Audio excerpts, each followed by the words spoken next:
আপনার বাড়ি এই যে 2 বেলা খাবার জোগাড় করে নিয়ে আসে না, তারে একটু সম্মান দেবেন, ভালোবাসবেন এবং তাকে মূল্যায়ন করবেন। কারণ কি জানেন, 2 বেলা রান্না করা জম্মের সহজ, কিন্তু 2 বেলা যে খাবার জোগাড় করে নিয়ে আসা তা করতেই ভাই জীবন শেষ হয়ে যায়।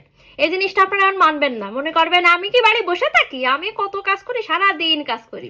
আপনার বাড়ির ওই পুরুষটা যদি ঠিক মতো বাজার টাজার না করে নিয়ে আসে, দেখবেন আপনার সারাদিনই কোনো কাজই থাকে না। ওই যারা দিন এনে দিন খায়, রাত্রিবেলা 2 কেজি 3 কেজি চাল নিয়ে আসবে, তারে দেখবেন সারাদিনই রান্না বান্না নিয়ে কোনো ব্যস্ততা থাকে না। রান্না বান্না নিয়ে ব্যস্ততা তাগেই থাকে যাকে বাড়ির পুরুষ ঠিক মতো ইনকাম করতে পারে। তো যে মানুষটা ওই কষ্ট করে এনে মেলা মেলা বাজার করে নিয়ে আসতেছে, যার কারণে আপনার এত কাজের ব্যস্ততা বেড়ে যাচ্ছে, ভাই তারা একটু ভালোবাসেন, তারা একটু ভ্যালু দিয়েন। কারণ সেই মানুষটা যখন থাকবে না, তখন বুঝতে পারবেন আসলে জীবন কত কঠিন। তো দিন বেলা রান্না করা, যাকে মনে করেন জীবন শেষ হয়ে যাচ্ছে 3 বেলা রান্না করতে যায়, ভাই 3 বেলা যে উপার্জন করে নিয়ে আসে, তার যে কি কষ্টটা হয়, আপনি আপনার কাজের 2-1 দিন কম বেশি